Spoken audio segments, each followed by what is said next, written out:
ప్రధాని నరేంద్ర మోదీ ఈ నెల 4, 5 తేదీల్లో తెలంగాణలో పర్యటించబోతున్నారని చెప్పారు కేంద్ర మంత్రి కిషన్ రెడ్డి. రాష్ట్రంలో పలు అభివృద్ధి కార్యక్రమాలకు ప్రధాని మోదీ శంకుస్థాపన చేయబోతున్నారని వివరించారు కిషన్ రెడ్డి. హైదరాబాద్ అభివృద్ధి విషయంలో రక్షణ శాఖతో ఉన్న సమస్యలను పరిష్కరించామని తెలిపారు. 44వ జాతీయ రహదారిలో హైదరాబాద్ నుంచి కామారెడ్డి, హైదరాబాద్ నుంచి సిద్దిపేట మార్గంలో ఎలివేటెడ్ కారిడార్ నిర్మాణం కోసం అవసరమైన 170 ఎకరాల భూమి ఇచ్చేందుకు రక్షణ శాఖ అంగీకరించిందని తెలిపారు కిషన్ రెడ్డి. ప్రధానమంత్రి గారు 4, 5 తేదీల్లో తెలంగాణ రాష్ట్రానికి వస్తా ఉన్నారు.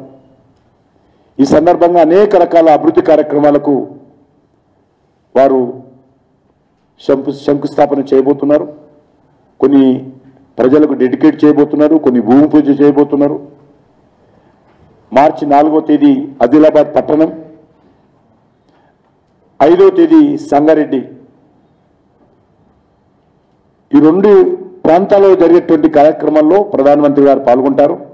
ఆదిలాబాద్లో సుమారు 6,697 కోట్ల రూపాయల విలువైనటువంటి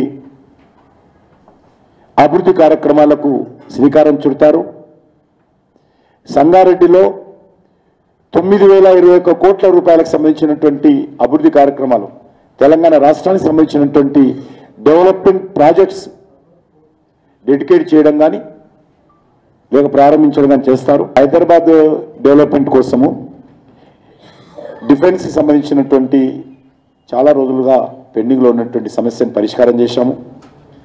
నేను ఇటీవల ప్రధానమంత్రి గారిని, అదేవిధంగా డిఫెన్స్ మినిస్టర్ను క్యాబినెట్ మీటింగ్లో కలిసినప్పుడు వాళ్ళతో మాట్లాడి ఇది పరిష్కారం చేయండి, చాలా అవసరం ఉంది, చాలా రోజులుగా పెండింగ్గా ఉంది, అక్కడ ఉన్నటువంటి మిలిటరీ అధికారులు అంగీకరించడం లేదు, కాబట్టి ఏ రకంగానైనా కొద్దిగా వాళ్ళని నొప్పించండి అంతే. మరి డిఫెన్స్ మినిస్టరు ప్రత్యేకంగా కేంద్ర ప్రభుత్వానికి సంబంధించినటువంటి డిఫెన్స్ అధికారులతో మాట్లాడిన తర్వాత ఈరోజు మరి NH-44 నేషనల్ హైవే 44లో భాగంగా హైదరాబాద్ టు కామారెడ్డి రూట్లో వెళ్ళేటువంటి మార్గానికి సంబంధించి, అదేవిధంగా హైదరాబాద్ టు సిద్దిపేట్ రూట్ ఏదైతున్నదో దానికి సంబంధించి మరి ఎలివేటెడ్ కారిడార్ కానీ టనల్ రోడ్డు కానీ ఈ రెండింటి కోసము డిఫెన్స్ మినిస్ట్రీ తెలంగాణ ప్రజల సౌకర్యార్థం కోసం 170 ఎకరాల భూమి, డిఫెన్స్ భూమిని HMDAకు బదిలీ చేయాలని చెప్పి రక్షణ శాఖ అంగీకరించింది. హైదరాబాద్ భూపాలపట్నం ప్రాజెక్టు కానీ ఆదిలాబాద్ బేలా ప్రాజెక్టు కానీ ఈ రెండు ప్రాజెక్టులు ఆదిలాబాద్లో వారు ప్రారంభించనున్నారు, భూమి పూజ చేయనున్నారు.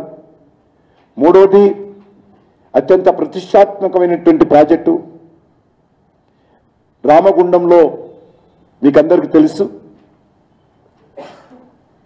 NTPC ఆధ్వర్యంలో గతంలో 800 మెగావాట్ల ప్రాజెక్టు ప్రధానమంత్రి గారు స్వయంగా రామగుండం వచ్చి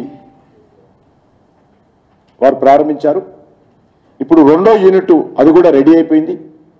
ఆ 2వ యూనిట్ను కూడా 6,000 కోట్ల రూపాయల ఖర్చుతో నిర్మించినటువంటి NTPC ప్రాజెక్టు అది కూడా ప్రజలకు డెడికేట్ చేయబోతా ఉన్నారు.